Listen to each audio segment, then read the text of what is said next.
ṣé ó ní àwọn nǹkan tẹ́ ẹ rí lára ọkọ yín ní táìmù yẹn kó tó di pé ẹ fẹ́ wọn ni. ó ní nǹkan tí mo rí mo mọ̀ wípé education somebody ni wípé ó mọ̀wé dáadáa lójú ni mo rí lára rẹ̀ wípé ó lè tọ́jú mi dáadáa ní tí mo rí lára rẹ̀ rí ni.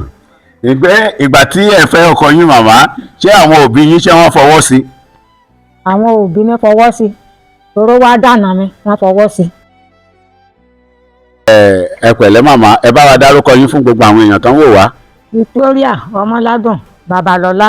Màmá nípa iṣẹ́ tẹ̀ ń ṣe orúkọ wo làwọn èèyàn tó máa ń mọ̀ yín sí. mo mọ̀ mí sí màmá ẹlẹ́rẹ̀kẹ́ gbajíà. Kí ló dé tó fi pè yín ní ẹlẹ́rẹ̀kẹ́ gbajíà. mo máa ń ta ṣinṣin tí wọ́n bá ti mú sẹ́nu á máa ṣe kéréréré lẹ́nu wọn sóò ni wọ́n fi ń pè mí ní alias màmá oníṣinṣin onígbajíà. ok torí tó ń bá ìwé èèyàn bá ti jẹ chinchin yẹn ó máa dún lẹ́rẹ̀kẹ́ pé ok náà ṣe máa ní ẹlẹ́rẹ̀kẹ́ gbajíà. Màmá tá a bá wò yín báyìí ẹ ti tó ọmọ ọdún mélòó. 84 years. 84. Ó dáa. Ibo lẹ ti pàdé ọkọ yín. Onípẹ́. Onípẹ́. Ok Onípẹ́ yẹn bí ibo ló wà ṣé bí Ọ̀yọ́ state àbí Ọ̀ṣun àbíbo. Ọ̀yọ́ state. Ọ̀yọ́ state. Tá a bá wò ó dáadáa màmá ọmọ ìlú ibo gangan ni yín ṣé Ìjẹ̀ṣà lẹ́yìn náà ni. Ìbàdàn ni mí. Ọkọ yín kọ́ ṣé Ìjẹ̀ṣà ni wọ́n àbí. Ìjẹ̀ṣà ni ọkọ mi. ok ǹjẹ́ ẹ lè bá wa dárúkọ ọkọ yín fún gbogbo àwọn tó ń wò wá káwọn náà mọ̀. mo lè Reverend Kano Samuel Kẹ́hìndé Babalọlá. Màmá àgbàyàn adalẹ́. Àmín. Àgbàyàn adalẹ́. Àmín. Gẹ́gẹ́ bí ọmọ Ìbàdàn ǹjẹ́ ṣé ó ní àwọn nǹkan tẹ́ ẹ rí lára ọkọ yín ní táìmù yẹn kó tó di pé ẹ fẹ́ wọn ni. ó ní nǹkan tí mo rí mo mọ̀ wípé education somebody ni wípé ó mọ̀wé dáadáa lójú ni mo rí lára rẹ̀ wípé ó lè tọ́jú mi dáadáa ní tí mo rí lára rẹ̀ rí ni. ìgbà tí ẹ fẹ́ ọkọ yín màmá ṣé àwọn òbí yín ṣé wọ́n fọwọ́ sí.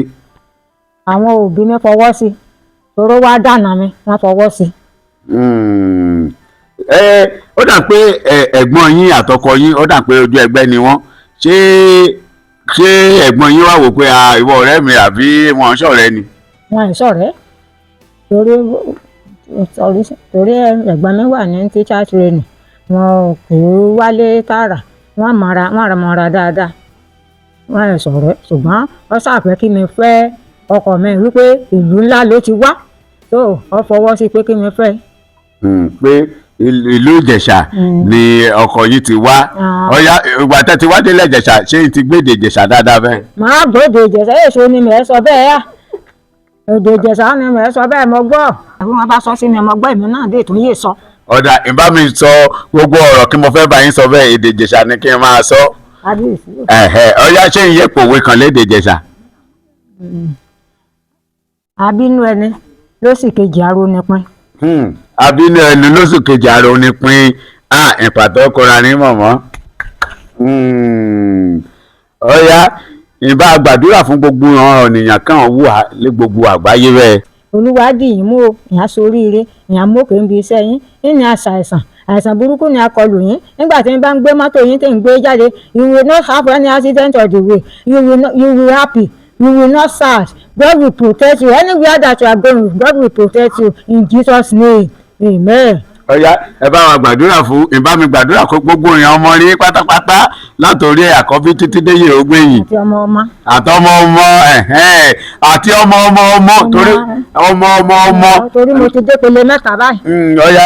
ní orúkọ Jésù ní ọlá ńlá ti Jésù Ọlọ́run mímọ́ mẹ́ta lọ́kan ọba àwọn ọba ẹlẹ́rù nìyẹn mo tètè dúpẹ́ lọ́wọ́ ọ̀hún ara mi gan-an lọ́wọ́ ọ̀wọ́ Ọlọ́run pé mo rí ọmọ mi mo rí ọmọ mi mo tún rí ọmọ mi Olúwa bá mi di gbogbo wọn mú ní orúkọ Jésù gbogbo àwọn ọmọ ní kí n sinmi lágbára Olódùmarè ní ajé wọn bọ́ sí o wọ́n ní ara nìra o wọ́n ní ara nìsọnù wọ́n ní àṣẹ kò ń gẹ́ bí o ọ̀pá ń jẹ́ ní aṣẹ́ mọ́ ọ lẹ́nu wọ́n ní àwò kètèké kí wọ́n tó rí wọn á jẹ́ gbọ́mọgbọ́mọ ò ní gbẹ́nì kankan nínú wọn orí wọn á kàkè ní orúkọ Jésù Kristi ti Násárẹ́tì àmín àmín.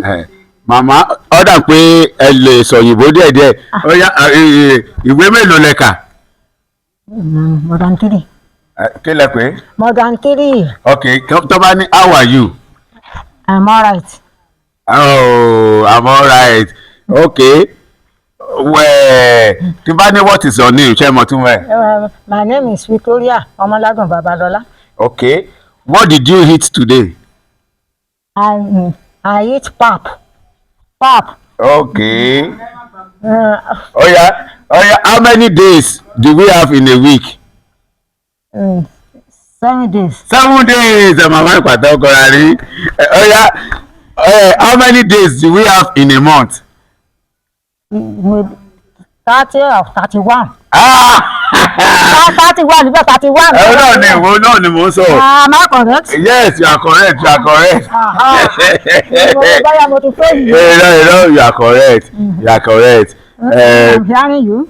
Yes, ó dà pé òyìnbó ni mo máa fi bá yín máa sọ̀rọ̀ náà. Ó yá lédè òyìnbó, ó yá ẹ gbàdúrà fún ìbámi gbàdúrà fún gbogbo èèyàn olólùfẹ́ ọmọ rin. Ó yá. All of our olólùfẹ́ àwọn ọmọ mi, I pray for you this afternoon. All of you are not going to fail. You are not going to fall. God will follow you. You will be a big man, a big guy. Bẹ́ẹ̀ máa tọ́ lọ. No, anywhere that you are going with your motor or with your car, you will not have any accident on the way. God will protect you and will follow you. Amen. You will not sad. Amen. You will not cry in Jesus' name. Amen. Ẹ yẹ ìpàdé wọn fúnra yín. You try now. Bẹ́ẹ̀ ni ẹ try. Okay, I'm hearing you. Yeah, Mama, tell us your father's name and your mother's name. My father's name is Ògúntádé. Mother's name ńkọ́? My mother's name Comfort Mopélọ́lá Ògúntádé. Ẹ bá wa ṣàlàyé fáwọn èèyàn irú èèyàn wo nìyá yín jẹ́ nílùú yín nígbà tẹ́ wà ní kékeré. Nígbà tí mo wà ní kékeré, ìyá mi jẹ́ ènìyàn pàtàkì. She's a trader. A máa lọ wá sí Ìbàdàn, a wá máa ra ẹ̀wà, ráìsì, iyọ̀, everything a máa wá rà, a wá máa tà fún wọn ní Onípẹ̀ níbi tí àwà tí wọ́n bí mi sí, a wá máa tà fún wọn. So tó bá di pé ó ti afẹ́sì ti oko, obì, kòkó, kọfí, ìyèrè, òroǹbó bá a ṣe afẹ́sì rẹ̀ rẹ̀ ni. So màmá mi ó wá jẹ́ ẹni tó lówó, ó dé tún lówó ju bàbá mi lọ, ṣùgbọ́n màmá mi ò wá proud sí bàbá mi wípé òun lówó, òun proud sí bàbá mi lásìkò ìgbà tí mo wà lọ́dọ̀ wọn kí mi tó wá sílé ọkọ o. Before we round off the program, tell people your name again. My name is Victoria Ọmọládùn Babalọlá ní Ògúntádé.